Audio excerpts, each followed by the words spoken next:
Let me present this. There we go. Right. Well, good morning, everyone. Again, thank you all for joining us today. My name is Enrique. I'm from the Latest Solutions team, account executive, and we'll do some quick intro because we all know how critical IT is in the financial sector. This sector we're going to review today. Ivanti can bring together the entire infrastructure. So uh, today's session is meant to be dynamic and to be interactive. Okay, we don't want just to talk at you. We want to make this a conversation. Okay, so as you're listening, please feel free to ask any questions you have, any challenges you've been facing, or even comments. We'll address as many as we can, and we really want you to use this space to get any doubt you may have. So think of this as your chance to get answers directly from the experts. Okay. And speaking of experts, I'm excited to introduce you to Robert Hanson. He is a chief technology officer at Grand Bank, which is a customer we've been having for many years. Uh, Robert has been leading Grand's Back digital strategy uh, under his leadership. I would say they've been able to absolutely transform how their IT team manages risk. He's in direct contact with the solution every single day. So he's very well known on it. Okay. And he has had some incredible results. For example, Gartner says it's around $70 per call to your service desk to unlock or reset a password, right? The first year with an Ivanti solution was implemented for this, they saved $160,000 in savings. So I really think this is how the solution is supposed to work. This is how Advantage should look like for banks. So we are very excited to have him here. And then we have our absolute expert on Ivanti, which is Gary Lyon. He's also the director of technology here at Latest Solutions. And Gary is one of the sharpest Ivanti minds out there. He's worked with an enormous amount of companies around different industries. He has helped tackle every IT challenge ever. So we're also very excited to have him here. And without further ado, I let the experts talk. So, guys, the microphone is all yours. Thanks, Enrique. Just a kind of a high-level overview of what got us where we're at today and what Gary is going to present and demo. One of the challenges for any financial service industry is third-party risk management or vendor management. And it's there's people doing this in spreadsheets. There's people doing this in individual applications. But if you're an ITSM shop, one of my goals has always been everything we do in business, we should fit it into ITSM and have one source of that data. And then there's the added benefits of you can create tasks for teams or individuals and tie into some of those other modules if you're using the GRC module or things like that. So that led the conversations between myself and Latest Solutions and Gary and Enrique and Jared about how do we do TPRM or vendor management inside of ITSM. There's already a section for vendor there for procurement. Can we leverage that and kind of get a process that's based on tasks and tickets and auditing and reporting? So after a little bit of kind of scoping, looking at what we needed out of the fields we needed for TPRM to track vendor, we sat down and kind of, with Gary's guidance, designed a process that gets us where we're going. And it starts with the request to create a new vendor. So Gary, when you're ready, let me know. Yep. Yeah, I'm here on the self-service page, right? So And one thing to point out, right, we are in Robert's lower environment here in stage, and this is still a little bit of a work in progress. I'm trying to get the last little bits ironed out, so please work with us while we're going through that, but it should be done here shortly. But Robert, go ahead. So we'll start out with just requesting a new vendor, and this can be done from any business unit. Gary's going to open up that task for us here. Oh my! If I can click correctly today. And type. Yeah. So what we've kind of designed is, and I tie a lot of this, where I see this fit big picture, is into demand management. So for those of you using or looked at demand management, a demand in a number of instances is going to lead to a vendor. And when you finally select that vendor after your RFP process, whatever, you want to be able to go in and request that, get that vendor added to third-party risk management and onboarded. And you see Gary kind of going through filling out the fields. We've kind of, the critical fields are mandatory. They got to be filled out. We've got some other information that capture just the basic information about that vendor as we go through. What departments and who's the relationship manager. And at that point, once you get those, 5 or 10, however, I can't really count them here, but fields, you can save this vendor and it's there. And you can go back and update it if you need to. And Gary's going to go back into that here.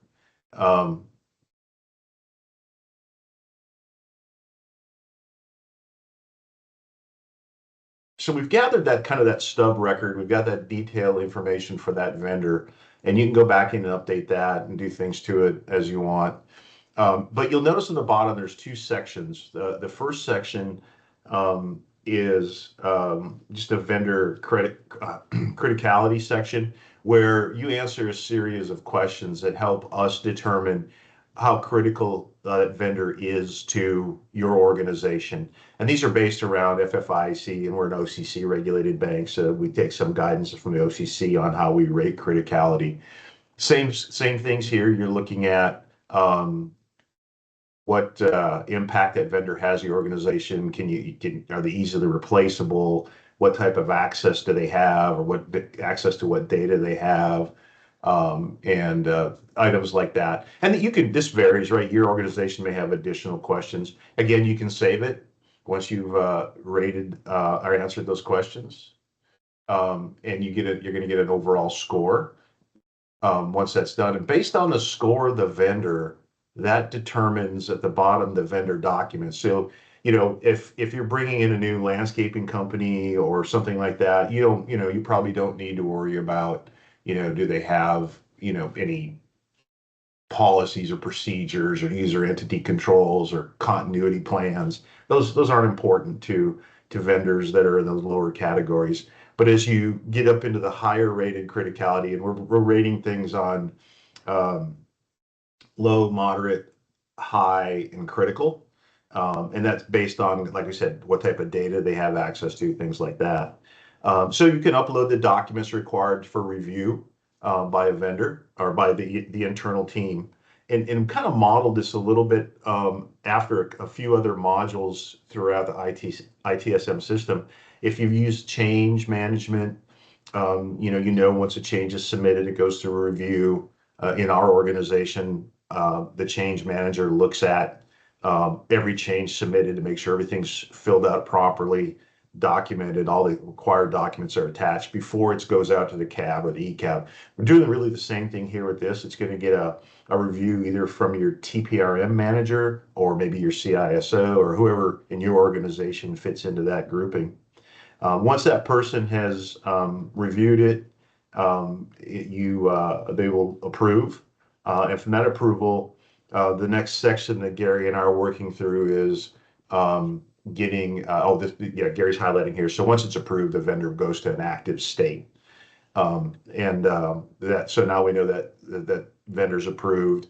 And then we go out through reviews to the different organizations. Like from our perspective in a bank, we've got a team of about 5 or 6 people that they're the subject matter experts in their area for vendor review. So it might be someone from risk management, financial, our controller might be looking at it, or someone from the accounting team looking at their financials. Obviously, as CISO, you're going to look at things like SOC reports and policies and all the things that are required if it's a vendor that provides a service. Um, so we're working through how do we handle the checklist type things. But you'll see going into the vendor record here, and AdMaster is a really good example. We buy validators and stuff from them. So they're important to our organization, but they're capable of being replaced. There are other places other than AdMaster that sell them. So you can go in and adjust any of these fields. You see the additional fields. Really, the first two columns on the left are kind of the vendor related columns. And then the third stack of columns on the right are those that are more, critical to risk and third-party risk management. Are they strategic? The vendor category is going to come when they get rated. When they finish up their rating, it'll populate with low, moderate, high, or critical. Vendor status is active once it's been fully approved, and you can go in and change that status if you offboard that vendor. GLBA is if they access the data that falls under the GLBA policies and guidelines.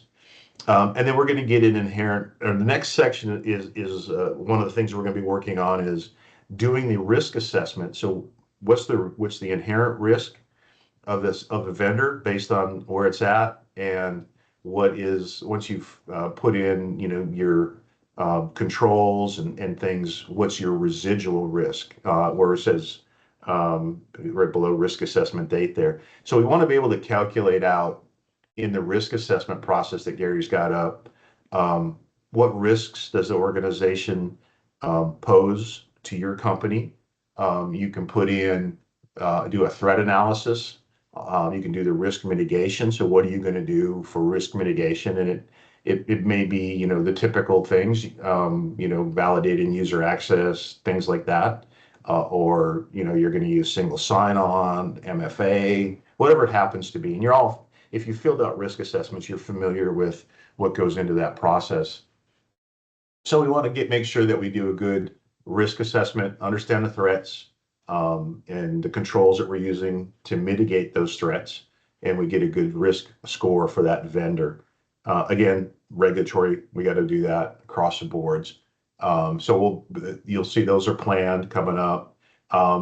Depending on vendor criticality, you have to do an OFAC test, and that's Office of Foreign. I don't even remember what it stands for anymore. But we want to make sure that we're not, doing any money laundering for any illicit organizations overseas. And then the check status. So what I envision here from a banking perspective is we have a BSA, Bank Secrecy Act, I think it stands for, team, and they do our OFAC check. So if it's a vendor that it fits the criteria that it needs to be through, go to OFAC check status, we'll send that off as a ticket to our BSA team to complete the OFAC. They'll view it. They'll tell you if it comes back. I don't remember what the drop downs out here. They're clear and something, and they'll put in a date. They'll come back and tell you, yep, they passed OFAC. And then, of course, the bottom two sections were filled out. Which team does this vendor belong to, and who's the relationship manager for that vendor? And you'll see we've got some stuff in the middle there where we're capturing just some basic, websites and Twitter and LinkedIn and tracking competitors and not a requirement, but I like to track competitors because you never know when you may want to replace a vendor. And if you're, as you're doing research, you can start collecting a list of potential replacements for that vendor that will help if there is a time when you have to offboard a vendor. And then across the bottom, many of you in ITSM have seen these exact same columns and tabs. We've got contact details where you can add additional contacts. Documents is going to show you what documents were attached. Of course, the vendor criticality section with those questions, and then any additional contacts if you want to add, we might have an account manager or vice president, whoever you want to deal with, any tasks associated. Nothing really changes here from the rest of the system. It's just which tabs are available for TPRM or not. So kind of the goal is to automate that front end process, get a way to track vendor onboarding. If as many of you probably are, if you're involved in this process, depending on what you do, it's time consuming. And if your organizations like ours bring on vendors at a relatively rapid pace, especially from our mortgage world, um, it's a lot of spreadsheets and a lot of passing stuff back and forth, and it's very cumbersome. This takes all that out of there, gets us into a system where we can track completions, and set expectations for completions. Probably is the biggest one. Hey, a vendor review, depending on the criticality, is going to take us a little bit longer to do a full SOC review than it is for that landscaper I mentioned. And then we want to look at down the road, we're going to look at how do we tie this into the GRC module, right? So GRC is covering a lot of different things, and one of those things should be, what's your vendor risk to your organization as a whole? So that'll be down, probably phase 3 or 4 of this. And I like to break things up into manageable chunks. So first one is how do we get the vendor into the system and do a review of them? Next one will be how do we maintain that vendor throughout, how do we do assessments on an annual basis if they require it? Again, those higher rated vendors, you're going to do annual assessments, collect new documentation. Somewhere in the middle in all that, we hope to come up with a solution where we've got a portal that a vendor can go to and actually upload all this stuff for you and take you out of the loop of that. Reporting obviously is going to be very important to us as well. And then it'll be the offboarding section of vendors. That's what we talked about, kind of doing a competitor review and start collecting what you want to do. And that's kind of a very high level where we're at, kind of what the plan is, where we're at, what's coming next in those next 2 or 3 phases. And then, like I said, working with the rest of the Ivanti team and latest solutions on tying it back into GRC and getting a good governance, risk, and compliance view of the organization. And I went through that very quickly. Didn't know if anybody has any questions, comments, recommendations. Definitely want to listen to what other people are doing and hopefully get some great ideas that we can add into what we're doing here. Gary, anything you want to add? No. Yeah, I mean, like you said, we're still kind of building out this, and so it was one of those really kind of cool things that I feel like we're working on, and so I think as part of this user group session, right, we wanted to really just kind of demo and show some other people so they can get some ideas here of what might be a good thing to build out that could help assist them. I think that was one of the things when you and I started working together, that we have some people that kind of see service management as a very specific tool, right? It's really just meant for IT. It's not really meant for anybody. I'm kind of with you on that. Like if we can build out something where users can submit data, manage their own data, we can bring that all into a standard spot. Right now, this becomes more like what Ivanti is kind of pushing for that unified management there, and it really makes it more critical for your company, and you get rid of all those Excel sheets everywhere, right? People losing Excel sheets, you get those one-off access databases that cause issues. So you and I think have always agreed very early on that this tool can absolutely do a lot more and be more useful in organizations to help manage this kind of information. So I'm really glad to see expanding that out to vendor management, right? And then as you and I kind of discussed, as that next step, I've built out some basics of it. So as we demo and kind of get an idea here, right? The ability to create risk assessments. We still just have the sample data in the system for now, right? Because we are still in stage, and that's kind of a future thing. But again, I like that idea of bringing in the GRC and really having that ability to not only do that initial as part of the onboarding, but then do a yearly as you go through and review and say, hey, has anything changed on this vendor, right? Are we more at risk? Are they become more critical to us, right? So I really do like your thought process and really going on that. So yeah, definitely happy to work with you and see where we go with it. I'll talk about the ITSM business stuff here in a second, but Danny, you have a question? Yeah, no, I was just wanting to make a comment, just totally agree with what both of you said. I think just to add, the great thing about ITSM, right, is we have our IT and security teams, potentially our security teams, using the tool.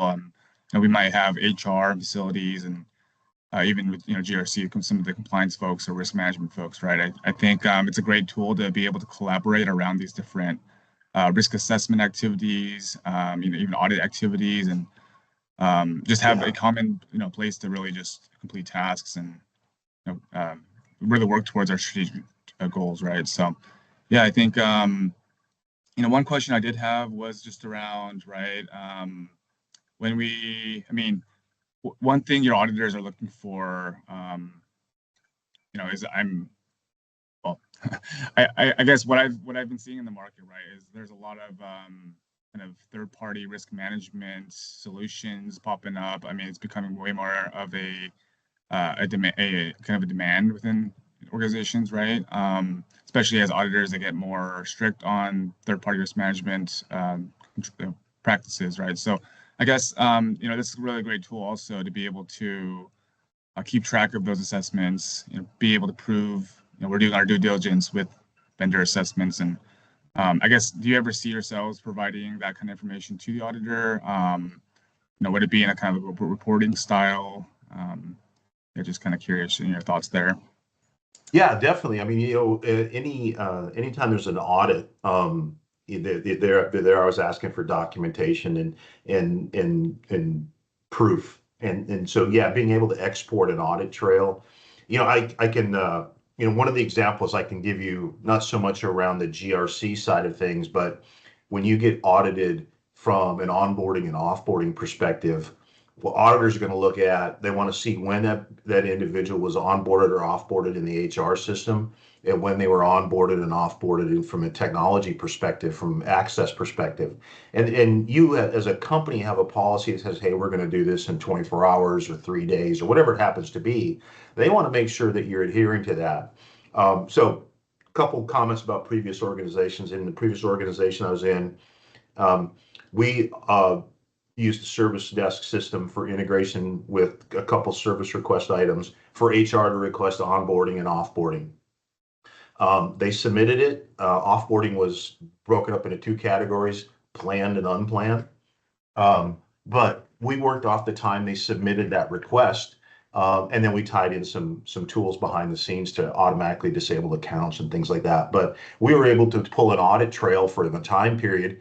Auditor always wants to see who have you onboarded in the last 12 months and who have you offboarded. HR would give them their stuff, we would give them our stuff, and they match the two up and find out were there any gaps, right? Did it take longer than your plan or your policy to offboard an associate? So yes, to answer your question, Danny, that's the goal here. We know when a vendor's been created, when the review's been done. Every year, we know when a vendor's been offboarded, that they've had all the assessments. We get, eventually we'll build a reminder into this, say, hey, this vendor review is coming up on their annual review. If it's one that rates an annual review in 90 days, you need to start collecting the documentation. A couple other items I want to talk about that Gary hit on and Danny also hit on is my belief on what this system is for. This is, yes, as Gary said, this is an IT-based system, but it's way more than that. Danny talked about the modules for HR and facilities. Where I saw in the last bank I worked for a lot, it took us a while. We finally had to find the right champion. But when you get the business unit involved in getting their stuff in here, it makes a significant change to the organization. Couple samples there. We bought a lot of banks. I was with my previous bank for 4.5 years. In the 4.5 years I was there, we bought 5 banks. That's a lot of project work. The very last bank was a large bank. It was about $1.8 billion acquisition. We managed the entire business project for that acquisition in project management. Significantly simplified what we were doing. There wasn't all these separate project plans and spreadsheets. Everything was in project PPM.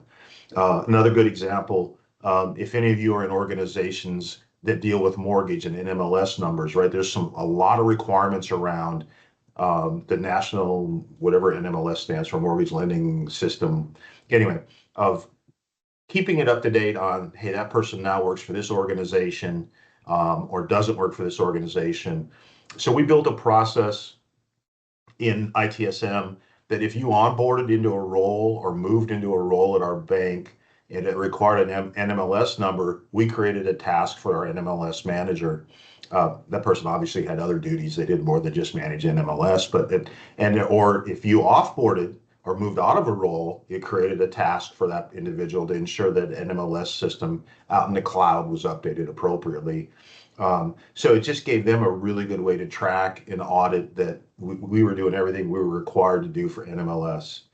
A really interesting one that popped up the other day, I was talking to our controller, and she wanted to know what I could do to help them manage requests for corporate credit cards. And I'm very simple, right? That's a very simple service catalog item. So customer put or associate puts in a request to get a corporate credit card. Their manager signs off on it. It goes to the appropriate approval channel, creates a task for the accounting team to, order that credit card. So that's always been my goal is IT is a given. We're going to work in here. Information security is a given. We're going to work in here, all the asset stuff. But the more I can get the business into there and doing things to help their day and not share spreadsheets or not send emails to request this or that, it is where we really start seeing the big gains in productivity. I've talked to our loss mitigation team a number of times. I talked to our loan servicing team.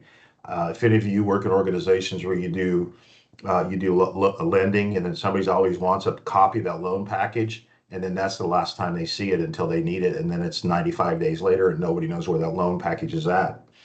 So I've tried to convince them, hey, let's build out a request system to check out a loan package, and within a reminder after 30 days to go back and email that person to check it out and said, hey, you need to return that, and have a way for someone to check it back in. Now, I haven't convinced them fully they need to do it yet, but every time they send an email looking for a loan package, I respond to them, if you had a system where you could track this, you wouldn't be doing this.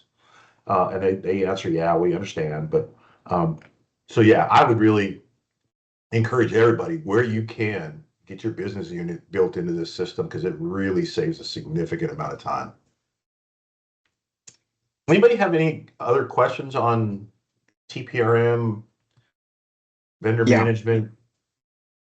So I'm very curious, like, what were the initial challenges, if you can remember, because I'm sure like it's been a long time since, like some challenges during the adoption of the system that your team had. Enrique, help me understand your question a little bit better.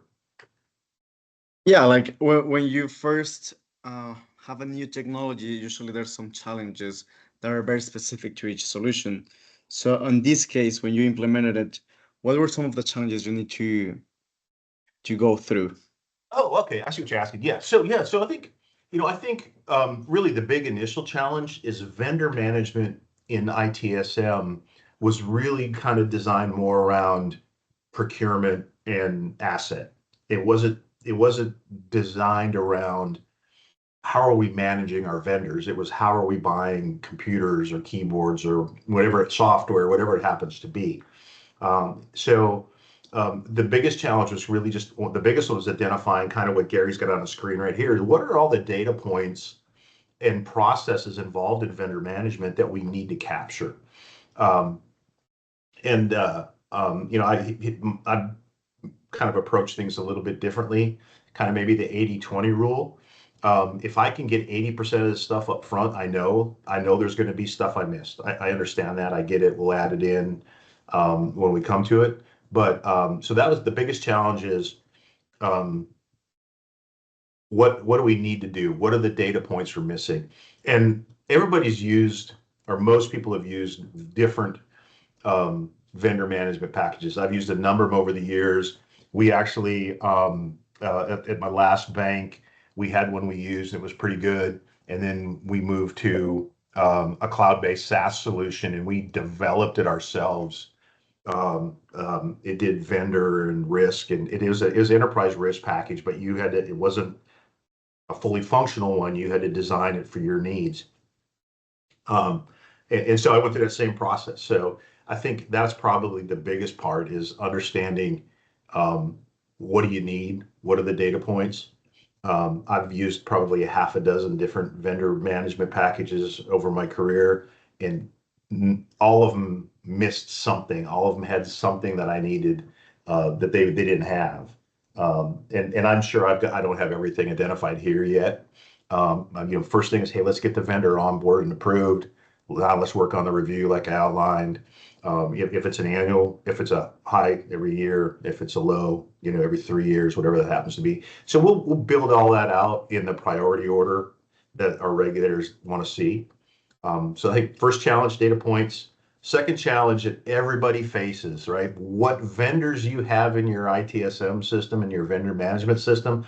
The first thing someone wants to do is take the output of your vendor management system and match it to your accounts payable system. If you don't have a lot of free time, that could be a very daunting task because there's no way those two things are going to match. I talked about previous bank and how the number of banks we bought. We got an extract out of our accounts payable system to kind of get an idea of how many vendors we needed. It was thousands, and it was thousands because we bought so many banks and there was never any consolidation that took place. So you might have vendor misspellings or abbreviations different. So if you go down that path, just be prepared. Doing that analysis of what vendors are which and how do you get rid of the duplicates and things like that. But the process flow is pretty straightforward. I'm sure everybody's looking at AI. I mean, you can go out and ask ChatGPT or Claude or any of them, what are the requirements for, vendor management reviews or third-party risk management reviews by whatever guidelines you're looking for. And it's going to tell you what you need to do. You just need to figure out how does that fit into your business, and put some sense around. They're not always right. There's things, intricacies that we know that the system doesn't know, an AI system, but they're going to be pretty close. I hope that answered your question, Enrique. Danny, you had another question? Thank you so much. Yeah, thanks for bringing up AI. I don't want to be the person to do it, but yeah, just I'm curious from your perspective, how you see vendor management changing with AI adoption, and mainly, I guess, both in terms of managing vendors that provide AI services and tools, and then also your view on using AI to improve these GRC type processes, right? I guess Yes. just curious your Yeah. thoughts.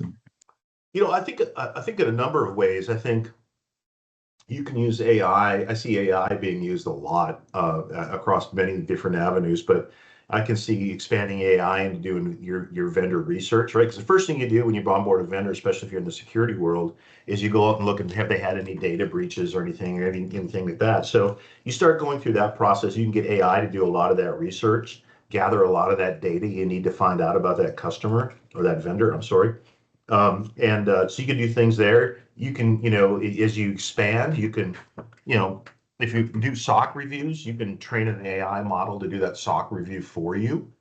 And that's going to save you a significant amount of time. And I know like people panic when they start hearing all this stuff you can do with AI. The problem is somebody's got to manage and run AI, and somebody's got to error check AI. It's not 100% accurate. I'm sure we've all experienced that. So I see AI in any business, definitely in technology. I mean, you hear everybody talk about it daily on AI in the cybersecurity world and doing all that vulnerability stuff. So I see that as one of the steps down the path of this is how do we take this and streamline the process with AI, and do the document reviews, do the financial reviews, things like that. It just saves you time. Obviously, in our world, in a highly regulated world, there's got to be a human that does sign off for quite some time. I've talked to a number of very large banks that have got great AI programs, but they still got people doing error checking. Right. Yeah, no, those are all great points, Rob. Thanks for that. I think one thing I just wanted to kind of call out as well is And something we're exploring as an organization is, how do we use ITSM for AI governance, right? 'Cause, we can Yes. have things like accountable teams and owners. We can do recurring, even like AI explainability or bias assessments, right, on a regular basis, and just really manage our, just kind of our AI use throughout its life cycle, right? So, yeah, I think there's obviously a lot of conversation to be had around it, but yeah, it's a very interesting and exciting topic, I think. So, yeah, for sure. Yeah, Danny, you and I have talked a little bit on different topics, but one of my challenges to the latest solutions in Avanti team was from an AI perspective, starts real simple, just with service desk, right? I want to have the agentless service desk. I want to have our bank, when you have a request or an issue, I want you to talk to an AI agent using agentic AI, and let's train that model and have it do what it can do, as much as it can do on its own. Use neurons bots for it, maybe some selective PowerShell scripting, whatever it happens to be. And then when it can't handle it and the customer isn't satisfied, then let's put them in contact with the person. But that's kind of where AI is a tool, and it's a tool I think we can use across many platforms, um, to get my goal is get our customers, our internal customers, back to working as quickly as we can, or fulfill the requests they have to make them more functional as quickly as we can. And you can either do that with, automation or RPAs or AI. I mean, AI is going to replace all that anyway. But so that, yeah, I see it very vital to any group, any team. Any other questions? Anybody have any recommendations I'd like to make? I say kind of to piggyback off of Denny's question earlier as well. I know something we've kind of talked and worked on. It's very long term, right? Because you deal with auditors fairly frequently, but not not on a day-to-day basis per se, right? So I know one thing that I did want to bring up that was a kind of a cool thing that I know for you is way down the path, right? Was that ability to create a role specific for auditors and then let them see, of course, highly redacted forms of, if they're related to that auditing firm, that they could see the audit. And then the main purpose there for that was the ability for people to upload that evidence, right? So when you're Yes. requesting evidence from those departments, right? Once it reaches that approved state that it's been approved, then the vendor that auditor could see it directly. So it's not something we've built out, right? But I think again, it's one of those things that I think you and I have kind of talked about, and like I said, back towards Danny's question, earlier about auditors and all that. It was something Yep. that I thought was really cool, and definitely looking forward to implementing one of these days with you. But yeah, that ability for the auditors to go on the portal and get their data and upload everything, and then that way, again, to your point, right? It's not, what version of the spreadsheet are you on? Are you looking at old data that we emailed you 3 weeks ago versus the new data? If it's all in that portal, there's no question of what should be there and what isn't there. And then again, as mentioned, right, auditor into the system, right? We want a very redacted view. We don't want them seeing, things that they shouldn't be able to see. Right. So the part, and every time I get on the phone with Gary and the team from Latest, there's more things tasks I have for them. But the part we haven't talked about in audit, and I think Danny and I may have talked about a little bit, but maybe not, is the GRC side. So you've got that audit done. Now you have that list of items you got to address, right? So how do we get that audit report into the system, create actionable items for the people that need to have actionable items to resolve or clear up those audit findings? And I hate that word with a passion, but recommendations maybe. But how do we ingest what comes back from the auditor, and whether your organization uses a spreadsheet to track that, or whatever. Let's get it here, right? Let's make it actionable. Let's make it an item we can assign to a team or an individual, and bring that loop all the way back. So we've had the audit, we provided the evidence, we got the results. Now we've got actionable items for the teams to take care of, to resolve those items, and we can go back and give really good status reports to our auditors on a consistent basis. So yeah, I agree with that 100%. That again, that goes back into that GRC module. So obviously you can see my goal is let's just run everything out of here and not worry about the rest of the stuff. But that's kind of where I'm going. Yeah, you mentioned it earlier in regards to self-service portal as well. The auditor use case, I think is a great one, but also for vendors to fill out risk assessments, right? Versus having Yep. to send a smart sheet or or in many cases a spreadsheet. In the email, you can give them a link to the portal to fill it out, right? So obviously, it saves a lot of time for, or can potentially can save a lot of time for both sides. So cool. Well, I guess if there's no more questions, what I do want to do is, Jared, I don't know what kind of mechanism or Gary, whomever, what kind of mechanism we have for after call feedback. But if y'all look anywhere, I'm on LinkedIn. You can, but I definitely would like to, if people aren't comfortable in a platform like this, sharing stuff, let me know. Send me an email, whatever it happens to be. Anything we can do to that we may have missed.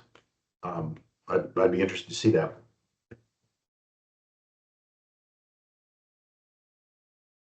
Yeah, I believe we could always send out a survey at the end of this. The Q&A is open as well as with the discussion. So, if anybody does have any questions, like I said, if they don't want to come off mute and talk, they're welcome to post anything in there. But yeah, we are getting close to the end of this meeting as well. But again, just a reminder, right? This is a user session here, right? So we just wanted to kind of demo and show something cool that we've been working with Robert, right? But I mean, again, it's just kind of for you guys to discuss. We do have Danny, as a reminder, right? We do have Danny Hong on as well, right? So he is.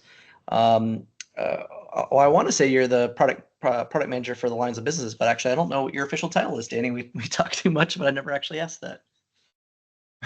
Yeah, I mean, I have main responsibilities around the line of business, but also other areas around collaboration and just kind of user experience within the ITSM side of things as well. So, but yeah, I mean, I enjoy talking about LOB and ITSM, just where we're going with AI. I think it's all of it's really interesting. So that's always good to have conversations with you guys and always have new ideas coming into my head. So appreciate it. Perfect. Yeah. So if anybody has any, any questions to Danny or just like how would you do something, myself or Danny would be happy to answer. So I think at this point in time, we'll open the floor to everyone else. And then otherwise, like we said, we can always send out a survey or questions at the end and answer them either in the next meeting or answer them directly.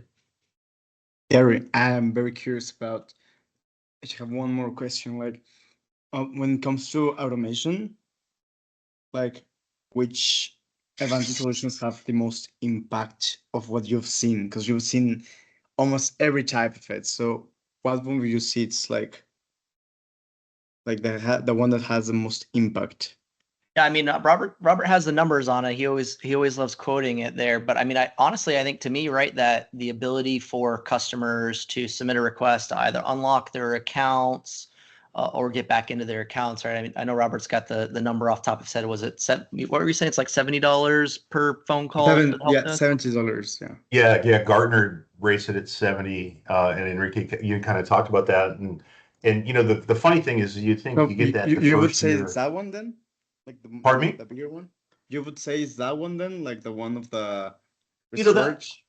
That was an easy tracking one, and that was really based on one of the whole purposes behind a ticketing system is to see what your problem areas are, come up with a resolution for that problem area, and then pick the next highest problem area.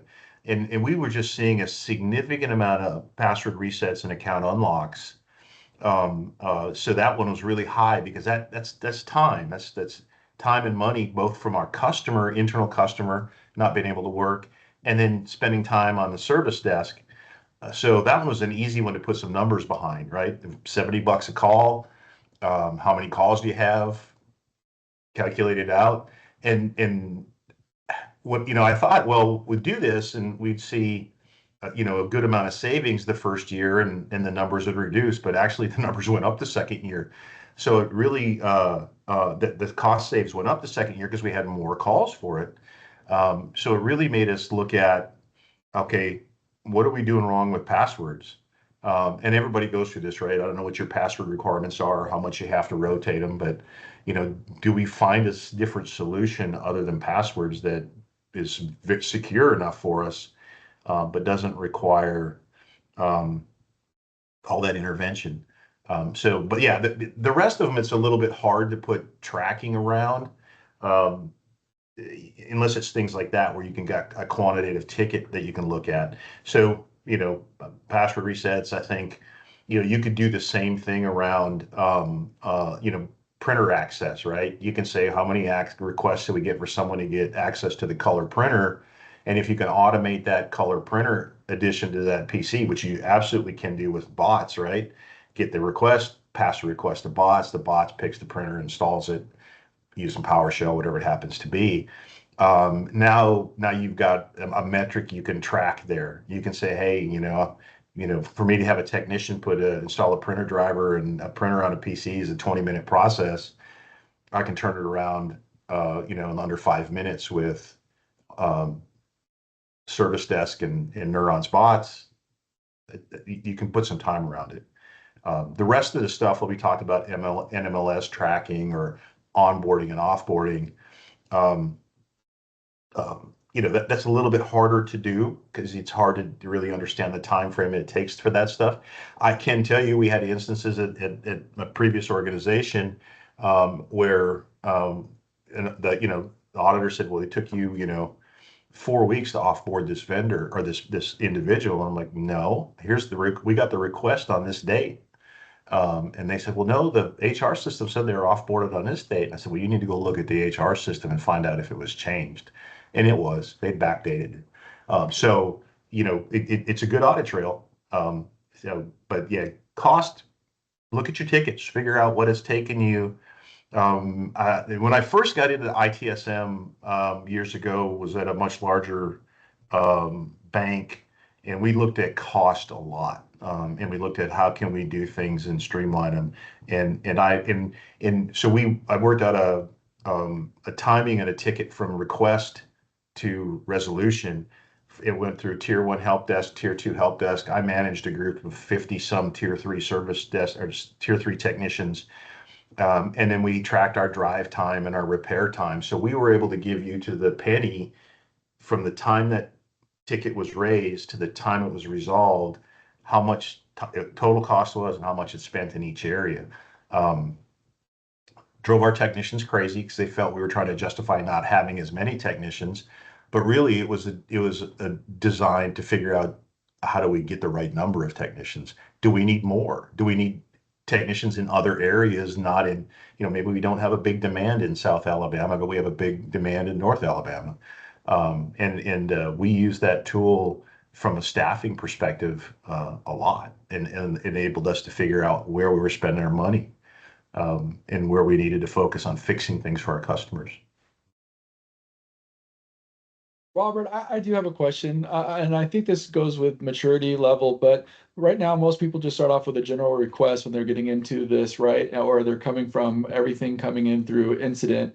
And the ability to have that two separate spaces, but also to be able to see your requests and where they're coming from in that catalog, and being able to expand that from just a general to going directly to a team or a group or whatever. How has that improved? Have you seen significant gains just being able to categorize it, and then as you see more things come, you're able to make a more specific offering or something like that? And has that improved your organization? Yeah, exactly. Every time I go through this process, you really got to understand what type of work you have. At some point in every organization I've worked for, I disable the general request and because I need more detail. And I think AI will help with that. But yes, so I do. You look at cause codes, you look at all the services, categories, and subcategories that you set up in your ticketing system, and you build that around the granularity you need to know what you're doing. So yeah, I think understanding your organization, building that stuff out in your service catalog is with either with drop downs or as specific as you can be in those questions that you're asking when they are doing their request or their incident, helps you figure out what. I mean, I still today publish a spreadsheet with a little area map that shows you where are we seeing our most tickets, what areas are we having the most problems in, because that's that one we got to focus on, and then move on to the next one after that. So yeah, I think, Jared, if I understand your question, I think that's essential with any service desk. Understanding, hey, we've got a messaging and collaboration service, and underneath there you've got Outlook and Teams and whatever it happens to be. Well, what kind of Outlook issues do you have? And you start listing through all the different various Outlook things you could have, or all the varying, we use Proofpoint for our email content filtering, stuff like that. We proof points in there. That helps you really define where your problems are. Just getting a request that says X, well, it always ends up being something other than X. Gary, are you sharing the screen with the neurons bots? I am, yeah. I was just kind of showing there of the ability to add in those network printers and stuff. And so, I know that's something we've talked about. We have built that out for a singular customer, where essentially, things like if your IP address is in a certain range, right, automatically mapping certain drives and mapping Yep. certain printers, right? So kind of to your point there, right, that initial device setup, initial device configuration, right, that can be automated through the Neurons bots to make sure those devices have that corporate standard or what you guys kind of specify there. And then as you pointed out, right, then no ticket needs to be open, nothing needs to be done. The user goes to a specific site, and all of a sudden the site specific network drives and the site specific printers are automatically mapped for them, again taking out that need to contact the help desk and have them spend time getting that set up for them. Yeah, I like that. I like that a lot. And I just saw a question from Danny from 36 minutes ago about what framework are you following to determine inherent risk, and what is the formula for residual risk score mitigated by controls? Very good question. And that's probably one of the things that is the most non-standard everywhere. I'll tell you, we use a spreadsheet for the technology side of risk. We're migrating off of, FFIEC had a cybersecurity assessment tool that is going away. So we're looking at other things for risk. So we're looking at probably the CIS framework first, eventually NIST. But I have a spreadsheet where I designed this years ago, and actually the OCC provided it back to me a couple months ago, thinking that it was something they developed. But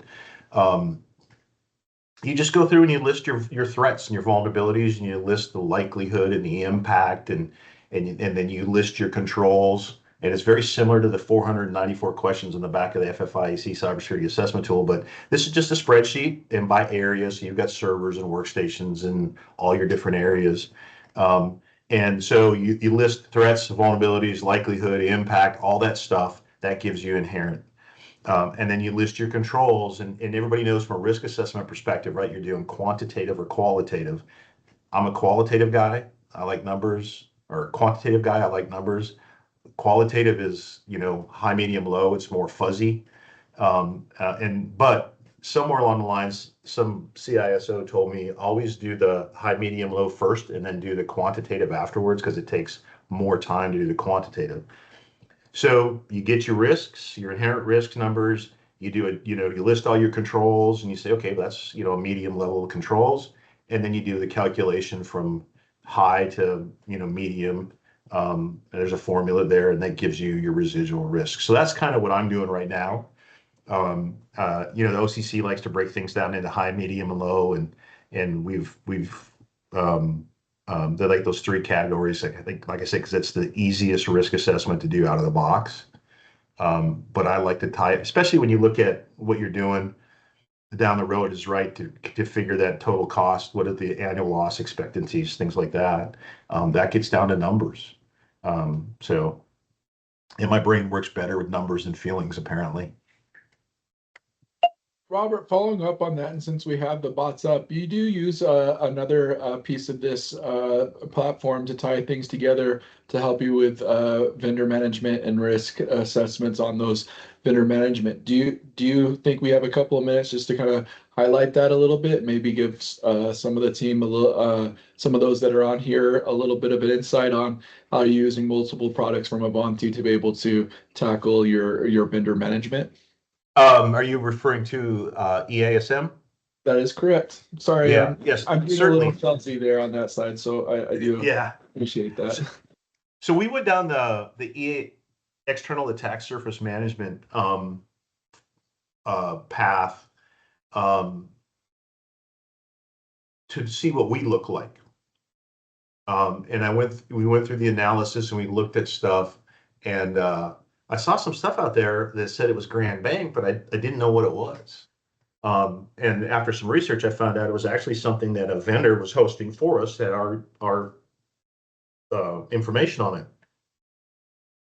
Went back to the business partner, talked to them, found out what was going on.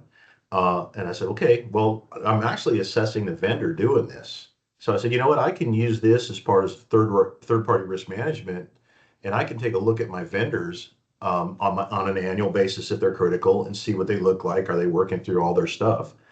And that was the second iteration. And then the third iteration went, okay, well, let's just say if they're critical, we're going to start looking at them before we onboard them. And do that. And I've actually went back to a couple vendors that we've asked questions and got SOC reports and stuff like that. And like, okay, I don't give them a report or give them the detail because I think that's really unfair because everybody has something. But if I see some criticals and highs, I do have a conversation with them and say, okay, here's what I'm seeing. Tell me where I'm off. Tell me what's missing. Tell me what you're doing to resolve them if you think they're and we've made decisions not to onboard vendors because they don't give the right answers to those questions. So yeah, good example, Gary here. So if you've not seen EASM, you can create workspaces. You can start with the things that you want your seeds to be, whether that be URLs or IP addresses, things like that. And you assign those to a workspace, and then you get a view of the workspace. I've probably got 30 workspaces built out for vendors, and then our internal stuff, and then different things feed into here. And really, what this is all those tools the bad guys use to find out stuff about you without being invasive into the systems. It's looking at all this stuff out on the network, right, on the World Wide Web. It's looking at this vendor and getting an assessment of what it needs, or looking at you if you're using it for you to see, hey, what gaps do you have? So it's really pretty cool. There's good reporting out of it. You can get overall views of your everything you've got, or you can be granular down to the vendor.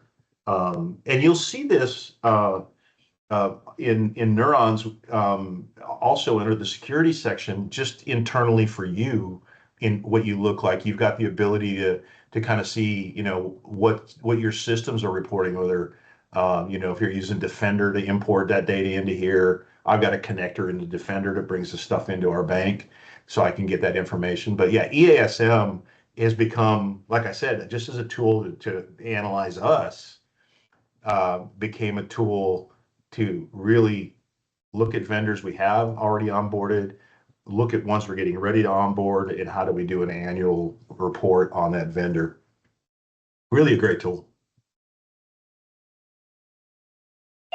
Does this come into your how you judge or rate a risk for them, especially if they're handling your data?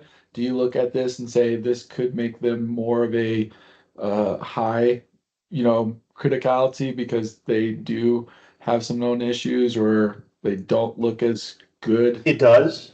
We look at that. Like I said, if you do an initial assessment of the criticality rating of the vendor, and if they're a critical rated vendor because they have maybe access to certain types of data, then we look at them more, and we run this report and see, and then we have a conversation.